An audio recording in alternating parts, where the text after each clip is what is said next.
नमस्कार दोस्तों। आज मैं आपके लिए एक बहुत ही महत्वपूर्ण वीडियो लेकर आया हूँ। इस वीडियो में हम हिंदी साहित्य के 4 प्रमुख पाठों का अध्ययन करेंगे। ये पाठ हैं ठेले पर हिमालय, श्री गुरु नानक देव जी, सूखी डाली और देश के दुश्मन। इन सभी पाठों के प्रश्न उत्तर हम विस्तार से समझेंगे। तो चलिए शुरू करते हैं। अब हम शुरू करते हैं पहले पाठ से, ठेले पर हिमालय। इस पाठ के लेखक हैं डॉ धर्मवीर भारती। ये पाठ लेखक की कौसानी की यात्रा पर आधारित है, जहां वे हिमालय की बर्फ को निकट से देखने गए थे। ये यात्रा वर्णन बहुत ही सुंदर और प्रेरणादायक है। अब देखते हैं पहले भाग के प्रश्न उत्तर। पहला प्रश्न, लेखक कौसानी क्यों गए थे? उत्तर है, हिमालय की बर्फ को बहुत निकट से देख पाने के लिए लेखक कौसानी गए थे। दूसरा प्रश्न, बस पर सवार लेखक ने साथ साथ बहने वाली किस नदी का जिक्र किया है? उत्तर, बस पर सवार लेखक ने साथ साथ बहने वाली कोसी नदी का जिक्र किया है। तीसरा प्रश्न, कौसानी कहाँ बसा हुआ है? उत्तर, सोमेश्वर की घाटी के उत्तर में जो ऊंची पर्वतमाला है उस पर बिल्कुल शिखर पर कौसानी बसा हुआ है। चौथा प्रश्न, लेखक और उनके मित्रों की निराशा और थकावट किसके दर्शन से छूमंतर हो गई? उत्तर, लेखक और उनके मित्रों की निराशा और थकावट हिम दर्शन से छूमंतर हो गई। अब आगे बढ़ते हैं भाग 2 की ओर। पांचवा प्रश्न, लेखक और उनके मित्र कहाँ ठहरे थे? उत्तर, लेखक और उनके मित्र डाक बंगले में ठहरे थे। छठा प्रश्न, दूसरे दिन घाटी से उतरकर लेखक और उनके मित्र कहाँ पहुंचे? उत्तर, दूसरे दिन घाटी से उतरकर लेखक और उनके मित्र बैजनाथ पहुंचे, जहां गोमती नदी बहती है। सातवां प्रश्न, बैजनाथ में कौन सी नदी बहती है? उत्तर, बैजनाथ में गोमती नदी बहती है। अब देखते हैं मध्यम उत्तरीय प्रश्न। पहला प्रश्न, लेखक को ऐसा क्यों लगा जैसे वे ठगे गए हैं? दोस्तों, इसका उत्तर है, कौसानी के अड्डे पर जाकर जब बस रुकी तो छोटा सा बिल्कुल उजड़ा सा गांव और बर्फ का कहीं नाम निशान न देखकर लेखक को ऐसा लगा कि जैसे वे ठगे गए हैं। ये बहुत स्वाभाविक प्रतिक्रिया थी, क्योंकि वे बर्फ देखने गए थे और वहां कुछ नहीं मिला। दूसरा प्रश्न, सबसे पहले बर्फ दिखाई देने का वर्णन लेखक ने कैसे किया है? ये उत्तर बहुत ही सुंदर है। लेखक को सबसे पहले बर्फ बादलों के टुकड़े जैसी लगी थी, जिसका अजब सा रंग था, न सफेद, न रुपहला और न ही हल्का नीला, पर तीनों का ही आभास देता हुआ रंग था। फिर अचानक लेखक के मन में विचार आया कि हिमालय की बर्फ को ही बादलों ने ढांप रखा है। उसे ऐसा लगा कि जैसे कोई छोटा सा बाल स्वभाव वाला शिखर बादलों की खिड़की से झांक रहा है। तीसरा प्रश्न, खानसामे ने सबको खुशकिस्मत क्यों कहा? उत्तर है, क्योंकि उनके आते ही उन्हें बर्फ दिखाई दे गई थी। उनसे पहले 14 टूरिस्ट वहां आए थे। वे हफ्ते भर बर्फ का इंतजार करते रहे, लेकिन उन्हें बर्फ नहीं दिखी थी। इसलिए खानसामे ने सब मित्रों को खुशकिस्मत कहा। चौथा प्रश्न, सूरज के डूबने पर सब गुमसुम क्यों हो गए थे? उत्तर, सूरज के डूबने पर सब गुमसुम इसलिए हो गए थे क्योंकि जिस हिम दर्शन की आशा में वे काफी समय से टकटकी लगाकर देख रहे थे, उनकी ये इच्छा मिट्टी में मिल गई थी। पांचवां प्रश्न, लेखक ने बैजनाथ पहुंचकर हिमालय से किस रूप में भेंट की थी? ये उत्तर बहुत काव्यात्मक है। लेखक ने बैजनाथ पहुंचकर देखा कि वहां पर गोमती नदी बह रही थी। गोमती की उज्जवल जलराशि में हिमालय की बर्फीली चोटियों की छाया तैर रही थी। लेखक ने इस जल में तैरते हुए हिमालय से जी भरकर भेंट की। अब देखते हैं दीर्घ उत्तरीय प्रश्न। प्रश्न का, कोसी से कौसानी तक में लेखक को किन किन दृश्यों ने आकर्षित किया? दोस्तों, इसका उत्तर बहुत विस्तृत है। कोसी से कौसानी तक की यात्रा में लेखक को कई दृश्यों ने आकर्षित किया। सुडौल पत्थरों पर कल कल करती हुई कोसी, किनारे के छोटे छोटे सुंदर गांव और हरे मखमली खेत, सोमेश्वर की सुंदर घाटी, छोटे छोटे पहाड़ी डाकखाने, चाय की दुकानें और कभी कभी कोसी या उसमें गिरने वाले नदी नालों पर बने हुए पुल, सोमेश्वर घाटी के उत्तर में ऊंची पर्वतमाला जिसके शिखर पर बसा कौसानी, पर्वतमाला के अंचल में 50 मील चौड़ी कत्यूर की घाटी, हरे मखमली कालीनों जैसे खेत, सुंदर गेरू की शिलाएं काटकर बने हुए लाल लाल रास्ते जिनके किनारे सफेद सफेद पत्थरों की कतार और इधर उधर से आकर आपस में उलझ जाने वाली बेलों की लड़ियों सी नदियां, हरे खेत, नदियां और वन जो क्षितिज के धुंधलेपन में नीले कोहरे में घुल रहे थे। बादल के एक टुकड़े के हटते ही हिमदर्शन, पिघलते केसर जैसा ग्लेशियरों में डूबता सूर्य, लाल कमल के फूलों जैसी बर्फ। कोसी से कौसानी तक इन सभी दृश्यों ने लेखक को आकर्षित किया। प्रश्न ख, लेखक को ऐसा क्यों लगा कि वे किसी दूसरे ही लोक में चले आए हैं? उत्तर, सोमेश्वर की घाटी से चलने पर उत्तर दिशा में जब लेखक को कौसानी दिखाई दिया तो उसने देखा कि सामने की घाटी में अपार सौंदर्य बिखरा हुआ था। पर्वतमाला ने अपने अंचल में कत्यूर की रंग बिरंगी घाटी छिपा रखी थी। 50 मील चौड़ी ये घाटी, हरे मखमली कालीनों जैसे खेत, सुंदर गेरू की शिलाएं काटकर बने हुए लाल लाल रास्ते जिनके किनारे सफेद सफेद पत्थरों की कतार और इधर उधर से आकर आपस में उलझ जाने वाली बेलों की लड़ियों सी नदियां, इन सभी दृश्यों को देखकर लेखक को ऐसा लगा कि वे किसी दूसरे ही लोक में चले आए हैं। प्रश्न का, लेखक को ठेले पर हिमालय शीर्षक कैसे सूझा? ये बहुत ही रोचक प्रश्न है। लेखक को इस शीर्षक को बिल्कुल भी ढूंढना नहीं पड़ा। ये शीर्षक उसके मन में बैठे बिठाए तब आया जब वो एक पान की दुकान पर अपने अल्मोड़ावासी मित्र के साथ खड़ा था कि तभी ठेले पर बर्फ की सिलें लादे हुए बर्फ वाला आया। ठंडी, चिकनी, चमकती बर्फ से भाप उड़ रही थी। वे क्षण भर उस बर्फ को देखते रहे, उठती हुई भाप में खोए रहे और खोए खोए से ही बोले, यही बर्फ तो हिमालय की शोभा है। और तभी लेखक को ठेले पर हिमालय शीर्षक सूझ गया। अब हम चलते हैं दूसरे पाठ की ओर। श्री गुरु नानक देव जी। इस पाठ के लेखक हैं डॉ सुखविंद्र कौर बाट। गुरु नानक देव जी का जन्म कार्तिक पूर्णिमा को सन 1469 ईस्वी में जिला शेखुपुरा के तलवंडी गांव में हुआ था, जो अब पाकिस्तान में है। उनके पिता का नाम मेहता कालू और माता का नाम तृप्ता देवी था। गुरु नानक देव जी ने छोटी आयु में ही पंजाबी, फारसी, हिंदी तथा संस्कृत भाषाओं का ज्ञान अर्जित कर लिया था। चलिए अब इस पाठ के प्रश्न उत्तर देखते हैं। पहला प्रश्न, गुरु नानक देव जी का जन्म कब और कहां हुआ? उत्तर, गुरु नानक देव जी का जन्म कार्तिक पूर्णिमा को सन 1469 ईस्वी में जिला शेखुपुरा के तलवंडी, अब पाकिस्तान गांव में हुआ। दूसरा प्रश्न, गुरु नानक देव जी के माता और पिता का क्या नाम था? उत्तर, गुरु नानक देव जी के माता का नाम तृप्ता देवी और पिता का नाम मेहता कालू था। तीसरा प्रश्न, गुरु नानक देव जी ने छोटी आयु में ही कौन सी भाषाओं का ज्ञान अर्जित कर लिया था? उत्तर, गुरु नानक देव जी ने छोटी आयु में ही पंजाबी, फारसी, हिंदी तथा संस्कृत भाषाओं का ज्ञान अर्जित कर लिया था। चौथा प्रश्न, गुरु नानक देव जी को किस व्यक्ति ने दुनियावी तौर पर जीविकोपार्जन संबंधी कार्यों में लगाने का प्रयास किया था? उत्तर, गुरु नानक देव जी को उनके पिता मेहता कालू जी ने दुनियावी तौर पर जीविकोपार्जन संबंधी कार्यों में लगाने का प्रयास किया था। पांचवा प्रश्न, गुरु नानक देव जी को दुनियादारी में बांधने के लिए इनके पिताजी ने क्या किया? उत्तर, गुरु नानक देव जी को दुनियादारी में बांधने के लिए आपके पिताजी ने आपकी शादी देवी सुलखनी से कर दी। छठा प्रश्न, गुरु नानक देव जी की कितनी संतानें थीं और उनके नाम क्या थे? उत्तर, गुरु नानक देव जी के 2 संतानें थीं, उनके नाम लक्ष्मीदास और श्रीचंद थे। सातवां प्रश्न, इस्लामी देशों की यात्रा के दौरान आपने किस धर्म की शिक्षा दी? उत्तर, इस्लामी देशों की यात्रा के दौरान आपने सांझे धर्म की शिक्षा दी।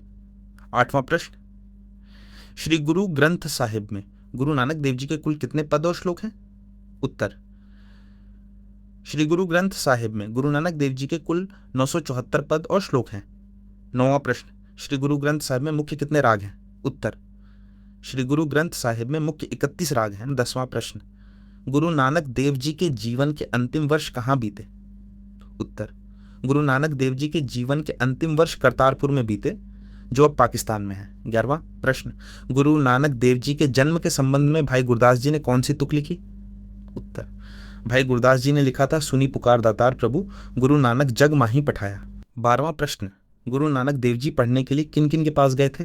उत्तर, 7 वर्ष की आयु में गुरु नानक देव जी को पांडे के पास पढ़ने के लिए भेजा गया। मौलवी सैयद हुसैन और पंडित ब्रिजनाथ ने भी उन्हें पढ़ाया। छोटी सी आयु में ही इन्होंने पंजाबी, फारसी, हिंदी, संस्कृत आदि भाषाओं का ज्ञान प्राप्त कर लिया था। अब देखते हैं मध्यम उत्तरीय प्रश्न। पहला प्रश्न, साधुओं की संगति में रहकर गुरु नानक देव जी ने कौन से ज्ञान प्राप्त किए? उत्तर, साधुओं की संगति में रहकर गुरु नानक देव जी ने भारतीय धर्म और विभिन्न संप्रदायों का ज्ञान प्राप्त किया। भारतीय धर्म ग्रंथों और शास्त्रों का भी ज्ञान आपको साधुओं की संगति से मिला। दूसरा प्रश्न, गुरु नानक देव जी ने यात्राओं के दौरान कौन कौन से महत्वपूर्ण शहरों की यात्रा की? उत्तर, गुरु नानक देव जी ने यात्राओं के दौरान आसाम, लंका, ताशकंद, मक्का, मदीना आदि शहरों की यात्रा की। आपने हिमालय पर स्थित योगियों के केंद्रों की भी यात्रा की। आपने हिंदू, मुसलमान सबको सही मार्ग दिखाया। तीसरा प्रश्न, गुरु नानक देव जी ने तत्कालीन भारतीय जनता को किन बुराइयों से स्वतंत्र कराने का प्रयास किया? उत्तर, गुरु नानक देव जी ने तत्कालीन भारतीय जनता को धार्मिक आडंबरों तथा संकीर्णताओं से स्वतंत्र कराने का प्रयास किया। उन्होंने भारतीय जनता के सामने वास्तविक सत्य को प्रस्तुत कर दिया, जिससे संकीर्ण विचार और आडंबर अपने आप ही ढीले पड़ गए। चौथा प्रश्न, गुरु नानक देव जी की रचनाओं के नाम लिखें। उत्तर, गुरु नानक देव जी की रचनाएं जपूजी साहिब, आसा दी वार, सिद्ध गोष्ठी, पट्टी, दखनी ओंकार, पहरे तिथि, 12 माह, सुचज्जी कुचज्जी, आरती आदि हैं। अब देखते हैं दीर्घ उत्तरीय प्रश्न। प्रश्न 1, जिस समय गुरु नानक देव जी का जन्म हुआ उस समय भारतीय समाज की क्या स्थिति थी? ये बहुत महत्वपूर्ण प्रश्न है। जिस समय गुरु नानक देव जी का जन्म हुआ था उस समय भारतीय समाज में अनेक बुराइयां थीं। समाज अनेक जातियों, संप्रदायों और धर्मों में बंटा हुआ था। लोग रूढ़ियों में फंसे हुए थे। उनके विचार बहुत ही संकीर्ण थे और वे घृणा करने योग्य कार्यों में लगे रहते थे। धर्म के नाम पर दिखावे का बोलबाला था और आम जनता का बहुत शोषण होता था। दलितों पर बहुत अत्याचार होते थे।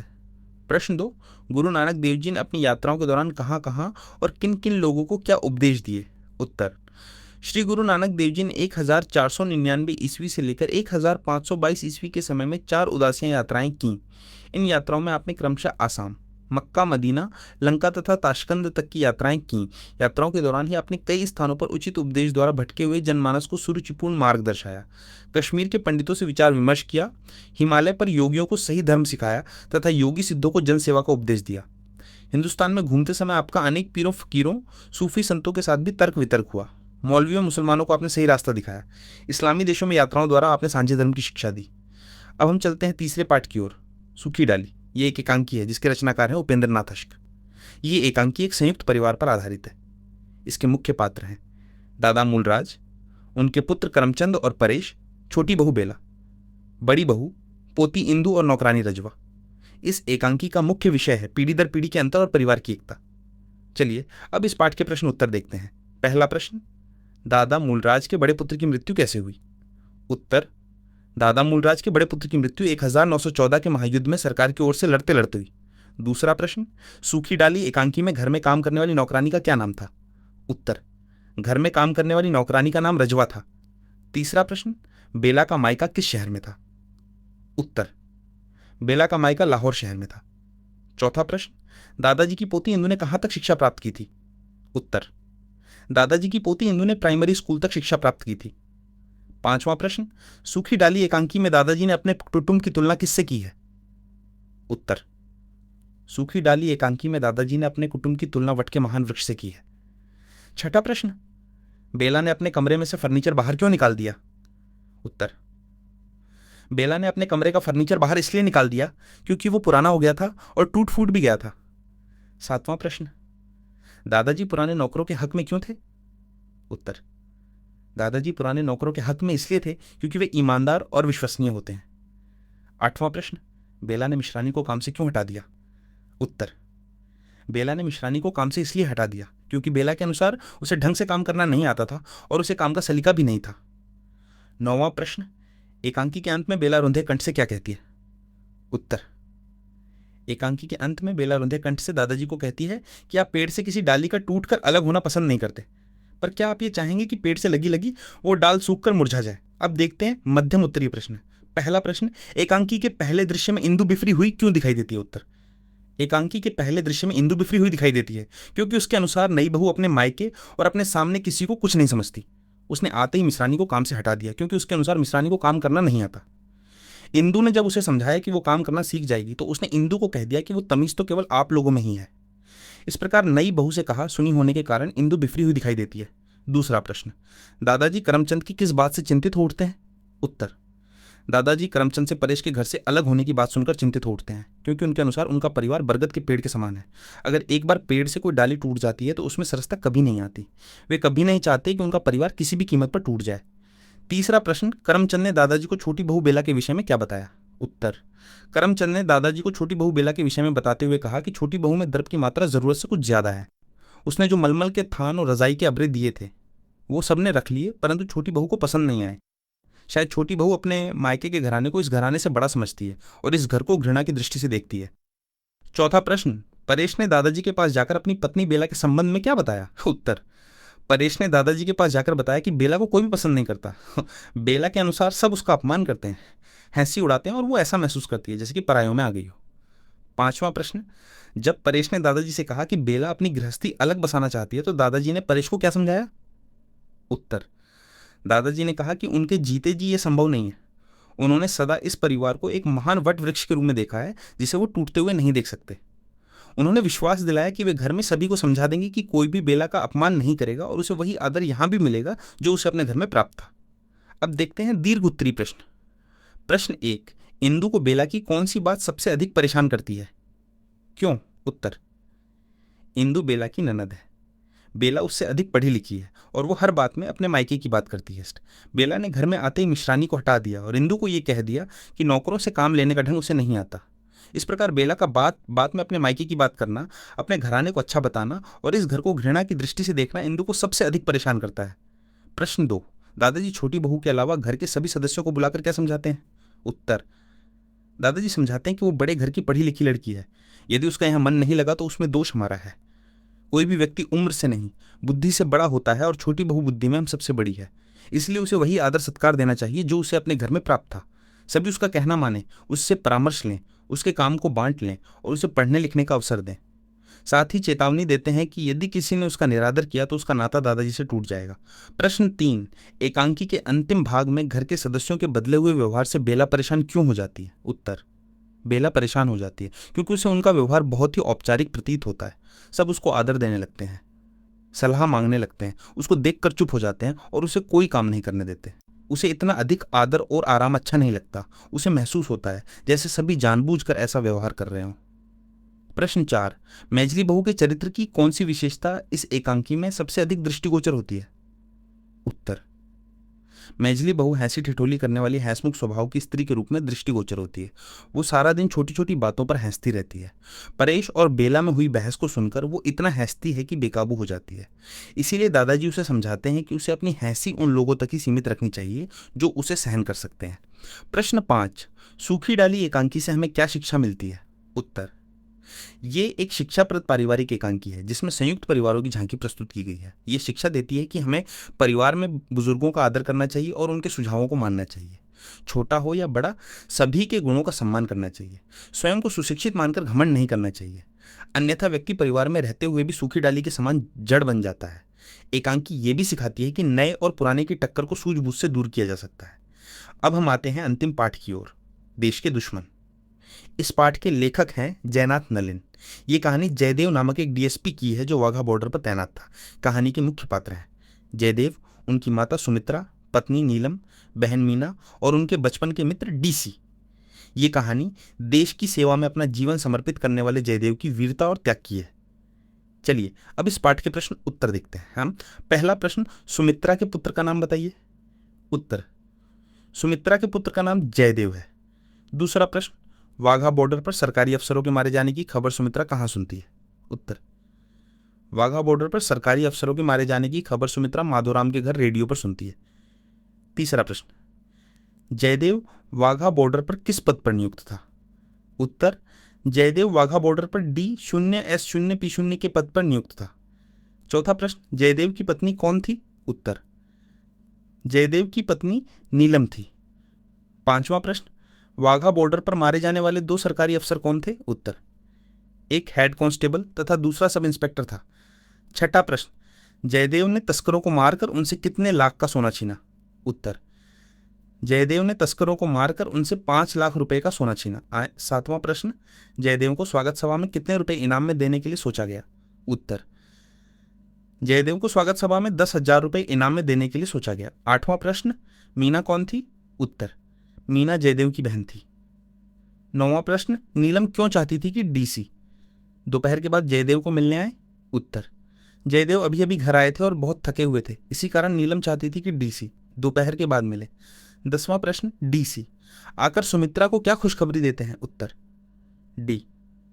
सी आकर खुशखबरी देते हैं कि जयदेव की वीरता के लिए उन्हें सम्मानित किया जाएगा और गवर्नर साहब की ओर से 10,000 रुपए का इनाम घोषित किया जाएगा। 11वां प्रश्न, जयदेव इनाम में मिलने वाली राशि के विषय में क्या घोषणा करवाना चाहता है? उत्तर, जयदेव घोषणा करवाना चाहता है कि इनाम राशि के आधे आधे पैसे दोनों मृत पुलिस अफसरों की विधवा पत्नियों में बांट दिए जाएं। अब देखते हैं मध्यम उत्तरीय प्रश्न। पहला प्रश्न, सुमित्रा क्यों कहती है कि अब उसका हृदय इतना दुर्बल हो चुका है कि जरा सी आशंका से कांप उठता है? उत्तर, सुमित्रा ऐसा इसलिए कहती है क्योंकि उसने अपने पति के बलिदान को तो सहन कर लिया था, पर अब उसकी हिम्मत टूट चुकी है और जयदेव ही उसका एकमात्र सहारा है। अगर उसे भी कुछ हो गया तो वो जीन सकेगी। दूसरा प्रश्न, नीलम जयदेव से मान भरी मुद्रा में क्या कहती है? उत्तर, नीलम कहती है, अब बताइए इतने दिन कहाँ लगाए? यहां तो राह देखते देखते आंखें पथरा गई, वहां जनाब को परवाह तक नहीं कि किसी के दिल पर क्या बीत रही है। तीसरा प्रश्न, जयदेव को गुप्तचरों से क्या समाचार मिला? उत्तर, गुप्तचरों से समाचार मिला कि रात के अंधेरे में पुलिस पिकेट से दक्षिण की तरफ से कुछ लोग बॉर्डर पार करने वाले हैं और शक है कि वे सोना स्मगल करके ला रहे हैं। चौथा प्रश्न, जयदेव ने अपनी छुट्टी कैंसिल क्यों करा दी थी? उत्तर, छुट्टी आने से 2-3 घंटे पहले ही उसे गुप्तचरों से स्मगलिंग की सूचना मिली।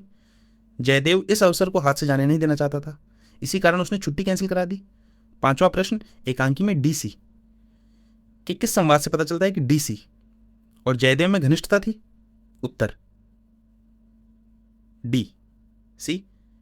कहते हैं, सर बैठा होगा ऑफिस की कुर्सी में, मैं वही तुम्हारा बचपन का दोस्त और क्लासमेट हूं जिससे बिना हाथापाई किए तुम्हें रोटी हजम नहीं होती थी। अब देखते हैं दीर्घ उत्तरीय प्रश्न। प्रश्न 1, चाचा अपने बेटे बलुआ के विषय में क्या बताते हैं? उत्तर, चाचा बताते हैं कि बलुआ भी बहुत लापरवाह है। वो 4-5 चिट्ठी जाने के बाद ही एक आध पत्र लिखता है और उल्टे शिक्षा देता है कि काम बहुत रहता है और आजकल ड्यूटी बड़ी कड़ी है। प्रश्न 2, चाचा सुमित्रा को अखबार में आई कौन सी खबर सुनाते हैं? उत्तर, चाचा अखबार में एक खबर सुनाते हैं कि जयदेव की वीरता की खूब प्रशंसा हुई है। जयदेव ने किस बहादुरी से तस्करों से मोर्चा लिया, उनके 4 आदमियों को गोलियों का निशाना बनाया और 5 लाख का सोना उनसे छीन लिया। प्रश्न 3, जयदेव ने तस्करों को कैसे पकड़ा? ये बहुत रोचक प्रश्न है। उत्तर है, गुप्तचरों से खबर मिलते ही जयदेव ने अपनी छुट्टी कैंसिल कर बदमाशों को पकड़ने का पक्का इरादा किया। आधी रात के बाद जब तस्कर बॉर्डर पार करने लगे तो जयदेव और उसके साथियों ने उन्हें चैलेंज किया। जयदेव ने जीपों से उनका पीछा किया और अपने अचूक निशाने से उनकी जीप का पहिया उड़ा दिया, जिससे जीप खड्डे में जा गिरी। फिर जयदेव और उसके अफसरों ने स्मगलरों की घेराबंदी कर उन्हें पकड़ लिया। दोस्तों, इस प्रकार हमने आज की इस वीडियो में हिंदी साहित्य के 4 महत्वपूर्ण पाठों का अध्ययन किया। हमने देखा कि कैसे प्रत्येक पाठ हमें अलग अलग संदेश देता है। ठेले पर हिमालय प्रकृति के सौंदर्य की ओर ध्यान आकर्षित करता है। श्री गुरु नानक देव जी का जीवन सामाजिक एकता और सद्भाव का संदेश देता है। सूखी डाली परिवार की एकता के महत्व को दर्शाती है और देश के दुश्मन देश की सेवा और बलिदान की भावना को प्रकट करता है। मुझे आशा है कि ये वीडियो आपके लिए उपयोगी साबित हुई होगी। यदि आपको ये वीडियो पसंद आई हो तो इसे लाइक करें, शेयर करें और चैनल को सब्सक्राइब करें। किसी भी प्रकार का सवाल हो तो कमेंट में ज़रूर पूछें। धन्यवाद दोस्तों, अगली वीडियो में मिलते हैं।